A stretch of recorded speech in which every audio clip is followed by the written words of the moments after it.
What if everything you thought you knew about white women in the antebellum South was wrong? Rather than being passive figures, they were active players in the slave economy, co-conspirators who bought, sold, and owned enslaved people. Astonishingly, nearly 40% of slave owners were white women, and their power grew with each enslaved person they controlled. For these women, owning slaves became intertwined with their identity, often taking precedence over land ownership. Discover the untold stories of how white women navigated and shaped the brutal reality of slavery, revealing a complex legacy of power and complicity. Unmasking the Antebellum Era. Let's journey back to a pivotal period in American history, the Antebellum Era.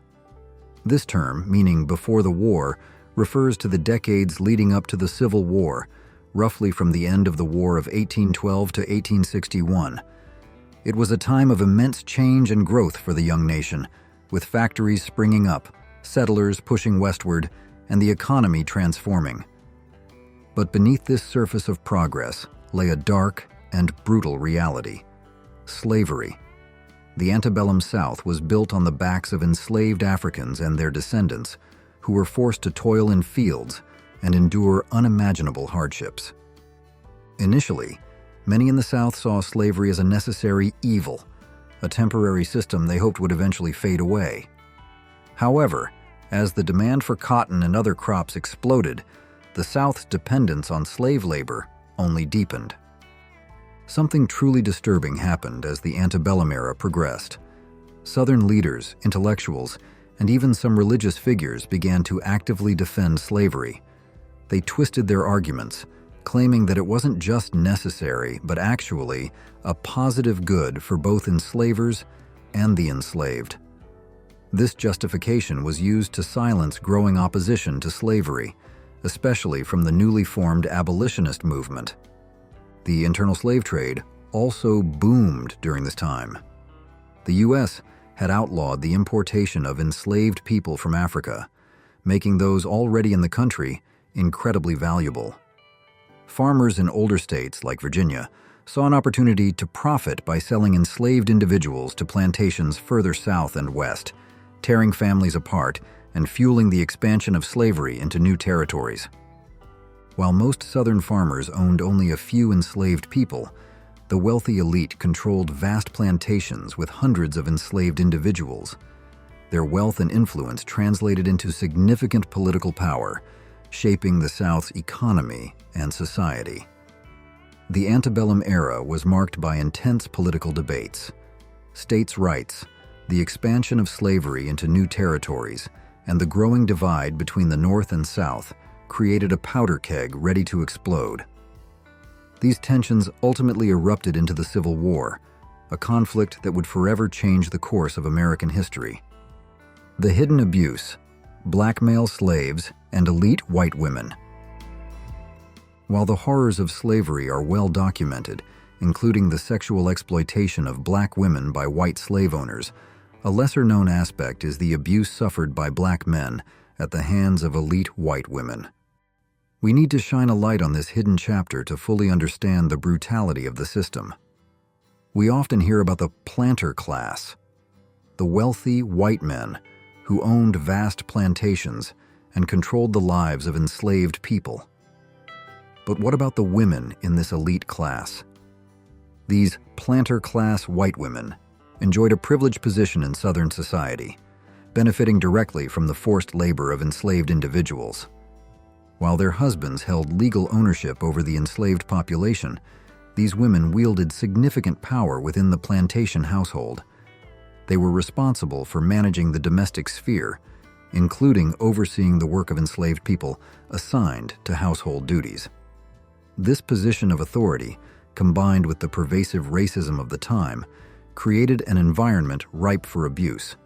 It's important to remember that enslaved individuals had no legal protections against any form of violence or exploitation.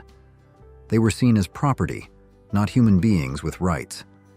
This made black men particularly vulnerable to the whims of planter-class white women, who could inflict physical and psychological harm without fear of consequences. historians are increasingly uncovering evidence of this abuse. Stories of beatings, sexual assault, and psychological torment inflicted by white women on enslaved black men. These accounts often remain hidden in the shadows, buried in diaries, court records, and whispered family histories. Power, gender, and exploitation. Slavery was a complex system that went beyond racial oppression. It also reinforced gender hierarchies, shaping the roles and power dynamics of both men and women within Southern society. While planter-class white women were expected to conform to societal norms of femininity, they wielded considerable power within the confines of slavery. These women were not simply passive bystanders. They actively participated in upholding the institution. They managed households, oversaw enslaved laborers, and even held legal ownership over enslaved individuals.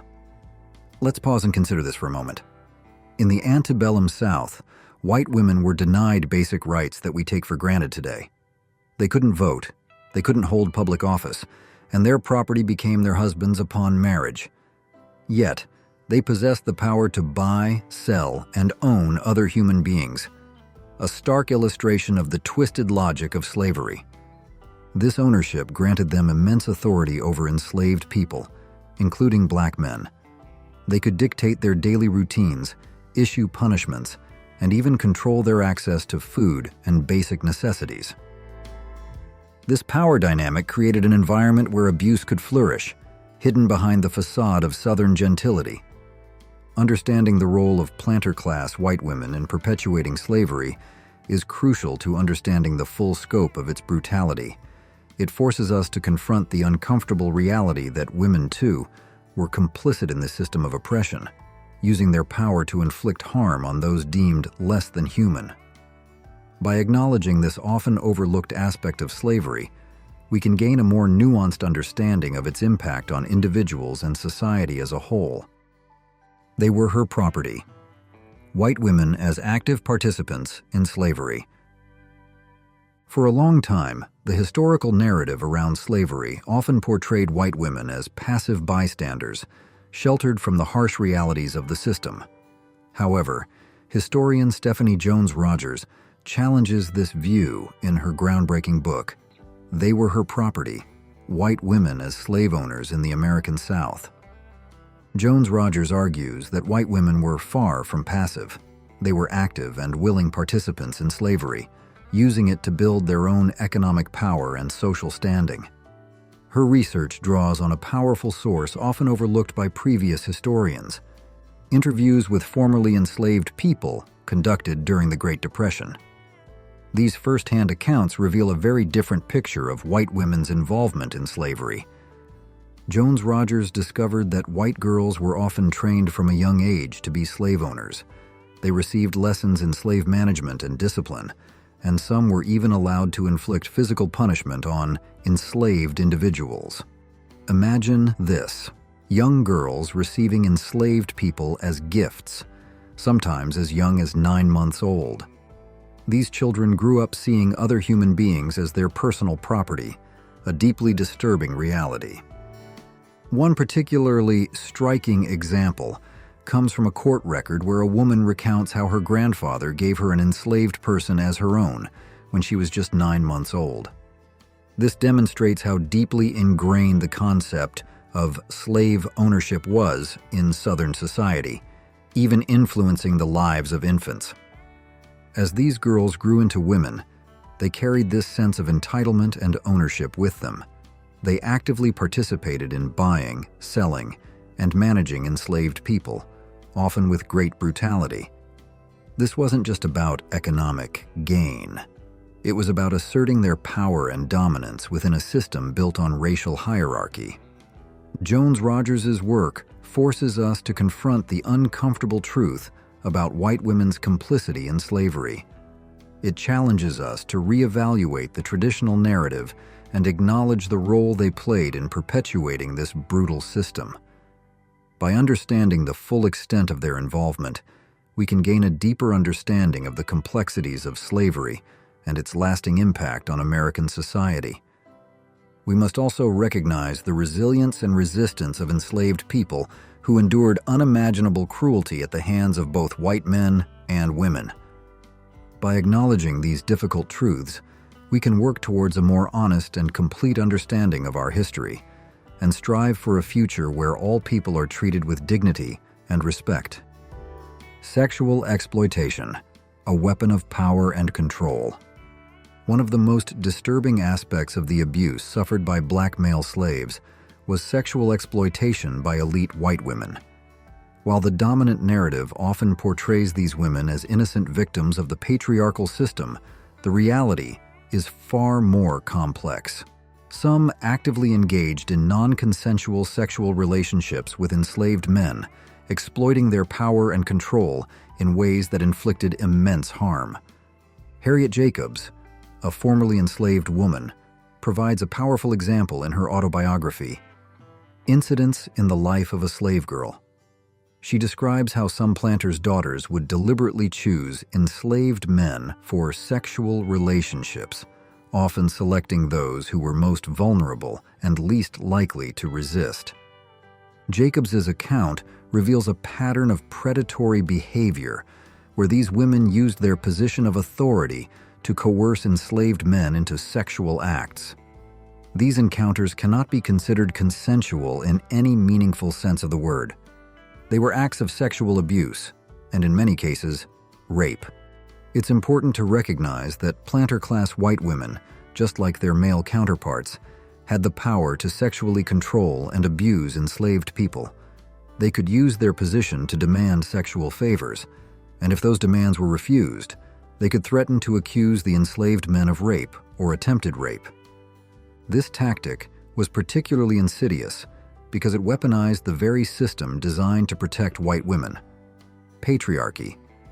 By portraying themselves as vulnerable and in need of protection, they could manipulate white men into punishing enslaved black men, even if the accusations were false. These acts of sexual violence were not just about individual acts of cruelty. They were also a way for elite white women to assert their dominance over black bodies and reinforce the racial hierarchy that underpinned the institution of slavery. By dehumanizing and degrading black men, they further solidified their own position of power within the system. What new insights have you gained about the roles white women played in the slave economy, and how does this change your perception of history? Unraveling the motivation. Why did they abuse?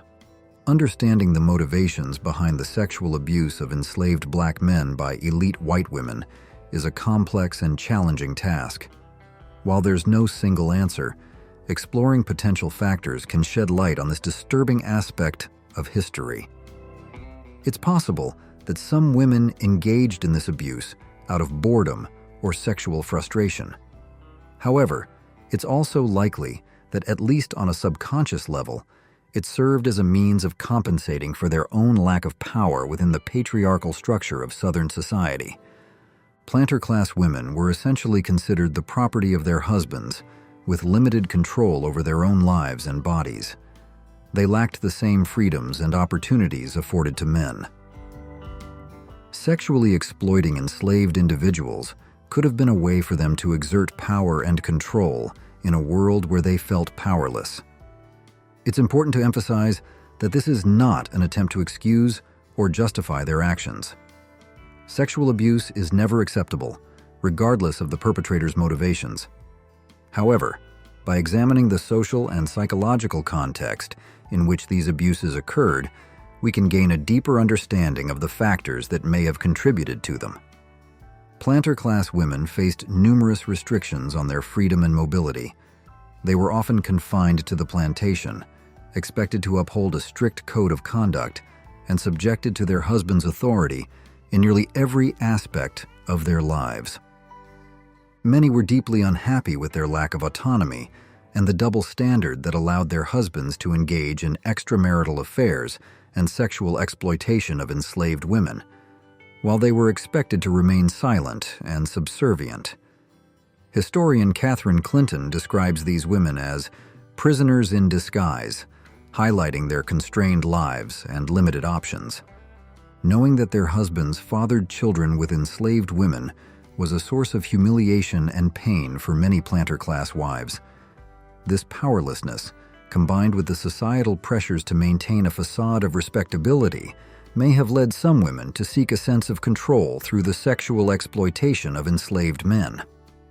It's crucial to remember that this is just one possible explanation. The motivations behind these acts were likely complex and varied. However, by exploring the interplay of power, gender, and societal expectations, we can begin to unravel the dark history of abuse within the antebellum South and gain a more complete understanding of the human cost of slavery. Physical abuse. Beyond the whip of the male slaveholder. While the image of the brutal white male slaveholder wielding a whip is deeply ingrained in our understanding of slavery, it's crucial to remember that violence within the system was not limited to men.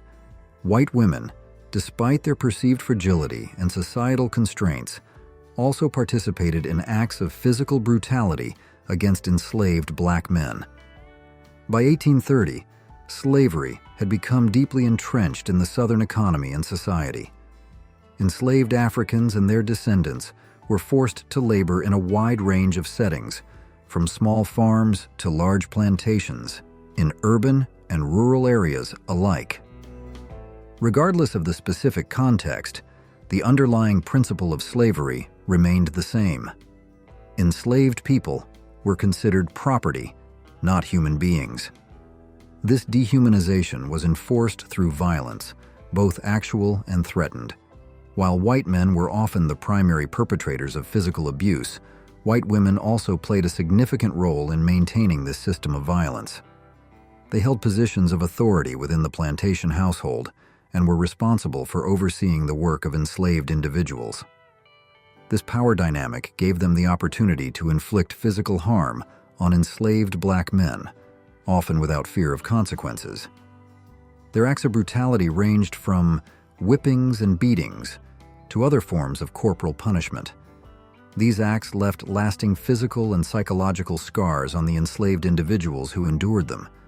It's important to acknowledge this often overlooked aspect of slavery to gain a more complete understanding of the widespread violence that characterized the system.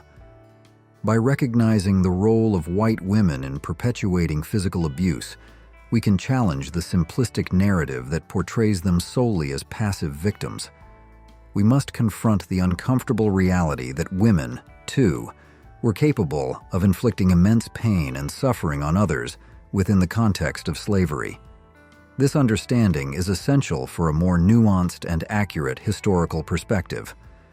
We must remember that the violence of slavery was not limited to a single gender or race. It was a systemic problem that permeated all aspects of Southern society, leaving a legacy of trauma that continues to impact us today. Slavery's psychological distortion and the racial hierarchy. The institution of slavery in the United States persisted for over 400 years, leaving a deep imprint on countless generations. It established a distorted social order, a system that allowed white Americans to dominate nearly every aspect of life. This wasn't just about forced labor, it was about controlling, dehumanizing, and terrorizing black communities.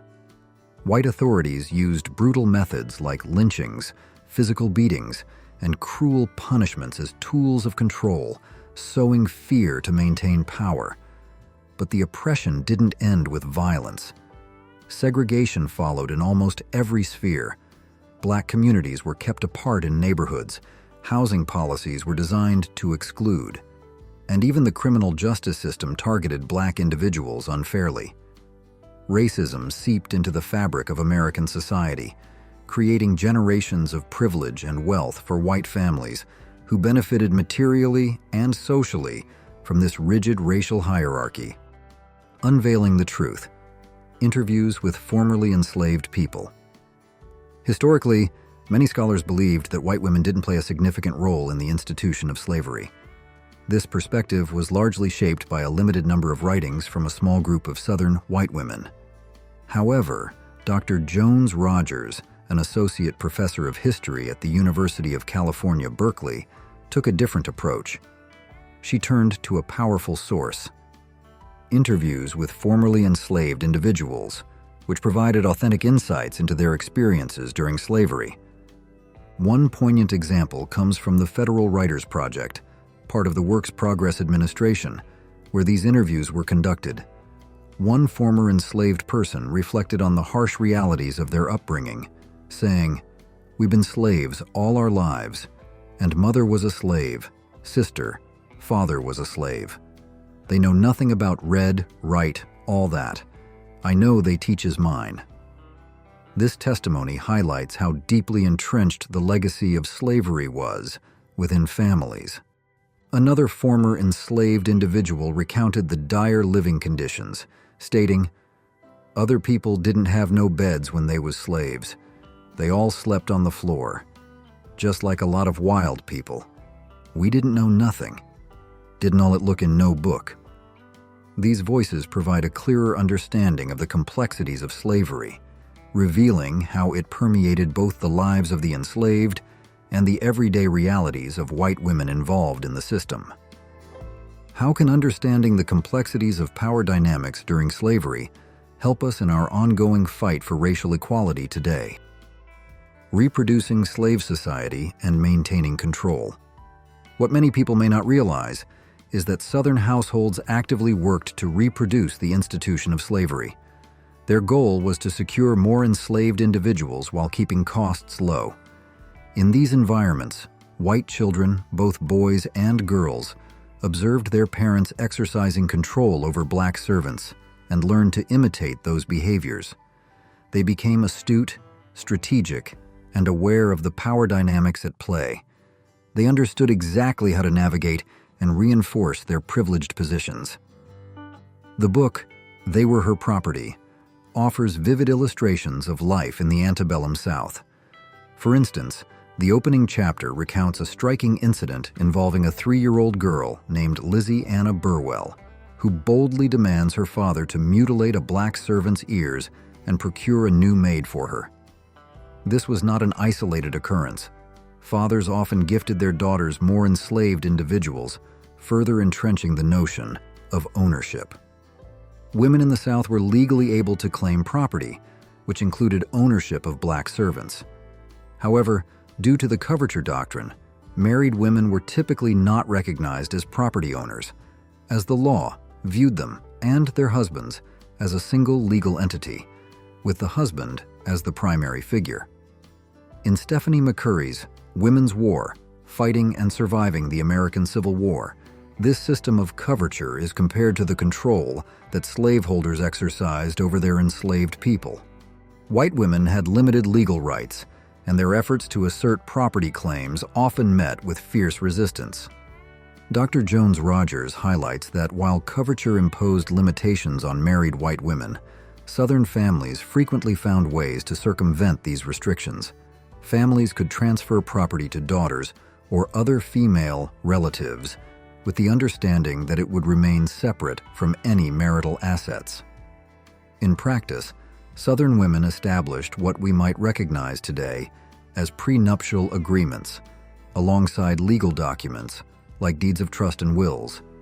These instruments allowed them to maintain control over property they already owned or would acquire during their marriages. In Louisiana, for example, women could petition the courts to create separate marital estates if their husbands mismanaged finances, such as overspending or accruing debt. This dual system revealed a complex reality in which a patriarchal society coexisted with a legal framework that granted white women considerable financial and legal influence. While the overarching power structure was undeniably male-dominated, women navigated these constraints with cunning and resourcefulness, demonstrating their ability to wield power within the confines of a society built on exploitation. The myth of the sheltered woman and the reality of the slave market. A pervasive myth exists that white women in the 19th century were sheltered and delicate, preserving their homes from the harsh realities of the outside world. However, this notion is far from accurate. In fact, numerous accounts from slave traders, travelers, merchants, city officials, and formerly enslaved individuals paint a different picture, revealing the active involvement of white women in the slave markets of that era. During the height of slavery, many white women participated in the buying and selling of enslaved people, often doing so from the comfort of their own homes. These transactions frequently occurred within local social networks, where women leveraged their connections to engage in the slave market. This reality contradicts the stereotype of women as passive observers of a system they benefited from. Instead, they played an integral role in sustaining the institution of slavery, making decisions that impacted the lives of those they enslaved and reinforcing the social and economic structures that supported the system. The market for enslaved wet nurses. White women wielded significant influence in shaping a distinct market for enslaved wet nurses, which became a common practice in the antebellum South. You might wonder why these women felt compelled to separate black mothers from their families to nurse their children. The answer lies in the demands placed on white women themselves. Many of them experienced the relentless cycle of childbirth, often feeling overwhelmed by the responsibilities of motherhood. One account even described these women as feeling like a slave in their own homes, burdened by the constant demands of caring for multiple infants. To alleviate this pressure, many white women turned to black women, purchasing or hiring enslaved wet nurses to take on the responsibilities of nursing and caring for their newborns. This arrangement allowed white mothers to reclaim their time and social lives, as they could attend events and engage in community activities while knowing their children were being cared for by someone else. The choice to employ an enslaved wet nurse not only underscored the harsh realities of separation for black families, but also highlighted the complex dynamics of power and privilege, as white women could exert control over both their own lives and the lives of those they enslaved. Please comment 1 to let me know you'll be watching this video until the end.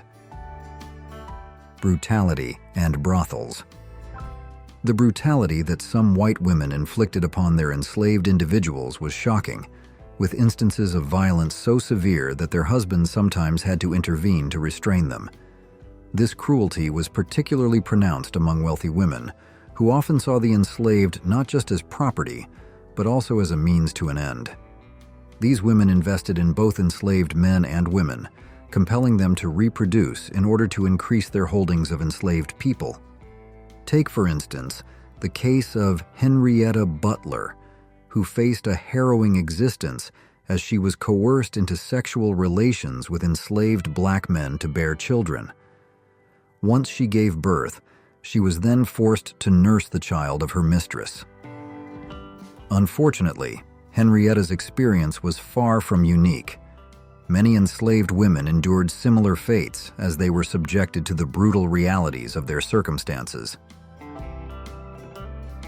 Martha Washington. When people think of George Washington, they often remember that he owned slaves who worked at his Mount Vernon estate. But fewer people realize the significant role his wife, Martha Washington, played in expanding the enslaved population there. When they married in 1759, George owned around 18 enslaved people, while Martha arrived with a staggering 84 enslaved individuals. This number may seem unusually high, but the fact that Martha owned enslaved people was not uncommon. Like her, many white women actively engaged in the slave trade and held substantial power over those they enslaved. In fact, owning enslaved people was often seen as an advantage for white women looking to secure a favorable marriage, as wealth in enslaved individuals was attractive to potential husbands. After marriage, these women frequently went to court to retain legal control over their slaves, and many were successful. For white women of that era, the institution of slavery ironically represented their own form of economic and social freedom, providing a path to independence and influence in a society that otherwise offered them few rights. The Horrors of Madame LaLaurie, a case study in extreme cruelty. The story of Madame Marie Delphine. LaLaurie stands as a chilling reminder of the depths of depravity that can exist within the human heart, particularly when fueled by unchecked power and racism. Her name has become synonymous with cruelty and sadism, a stark example of the horrific extremes to which the abuse of enslaved people could reach. Madame LaLaurie was a prominent socialite in 19th century New Orleans, known for her wealth and lavish lifestyle. However, behind the facade of elegance and refinement lurked a dark secret: the systematic torture and abuse of the enslaved people she owned. Accounts of her cruelty are truly horrifying. It's important to note that these are not simply rumors or exaggerations. The discovery of a hidden torture chamber in her mansion following a fire in 1834 confirmed the horrific truth of her crimes. Rescuers found enslaved people chained and mutilated, bearing the marks of prolonged and unimaginable suffering. The public outcry following the discovery of LaLaurie's torture chamber was immense, leading to a mob attack on her home and her eventual escape from New Orleans. While she was never brought to justice for her crimes, her story serves as a powerful indictment of the brutality of slavery and the unchecked power wielded by slave owners. The legacy of slavery. By the time we reached 1860, the landscape of slavery in the Americas was stark, with the United States holding nearly half of all enslaved Africans in the Western Hemisphere, approximately 4 to 6 million individuals. According to the 1860 census, 393,975 white individuals owned nearly 4 million black individuals, which represented just about 1.5% of the white population. Although slavery officially ended in 1865, the trauma endured by African Americans extended far beyond their enslavement. The aftermath brought shattered hopes for equality and acceptance, especially during the turbulent years of the 1880s and 1890s, as prevailing attitudes about race shifted dramatically. As the Civil War approached and the prospect of emancipation loomed, many white women who were slave owners reacted defensively. They often made it known to Union authorities that they remained loyal, resisting the changes brought by the war. In fact, some women even sought financial compensation from the government when slavery was abolished in Washington, D.C. Others were determined to retain their property, resorting to strategies like refugeeing, where they relocated their enslaved individuals away from war-torn areas to maintain control. When the Civil War concluded, the dynamics shifted, but the control did not dissipate. Many white women engaged in negotiations regarding labor conditions with freed black individuals, often trying to retain authority over young African Americans by taking their children on as apprentices. While apprenticeship offered a glimmer of improvement compared to outright slavery, it still fell short of true freedom.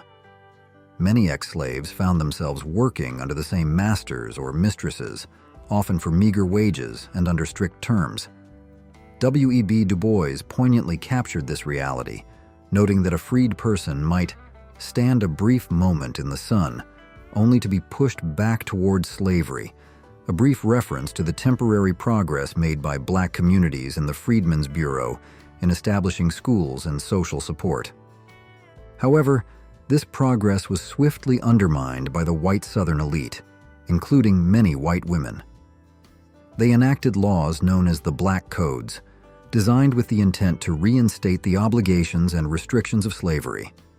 These codes effectively stripped black individuals of their voting rights and barred them from serving on juries or in state militias.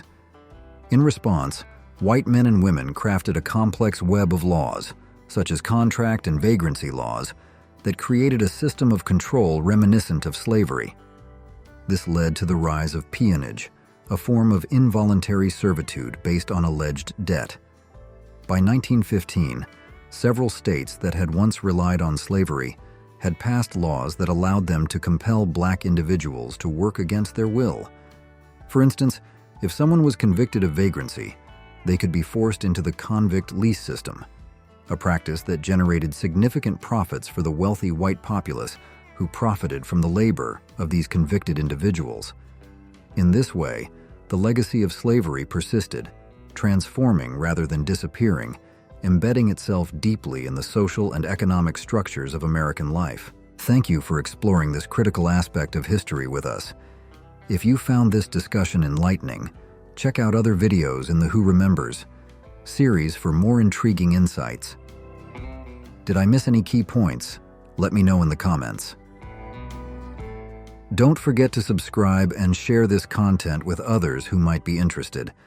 Your engagement is invaluable, and I appreciate your support in uncovering these important narratives. Thank you for watching.